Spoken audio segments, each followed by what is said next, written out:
বাংলাদেশ পুলিশের কতটা অধপতন হলে এইরকম একটা কাজ করতে পারে।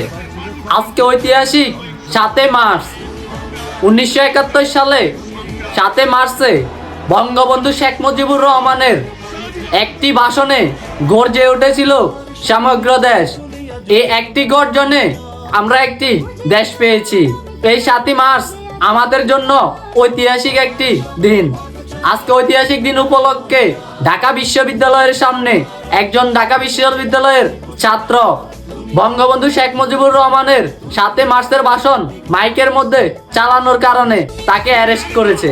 অথচ বাংলাদেশে প্রতিনিয়ত গুম খুন হত্যা দর্শন হচ্ছে, দর্শনকারীরা ওপেনে ঘুরে বেড়াচ্ছে, তাদেরকে অ্যারেস্ট করতেছে না।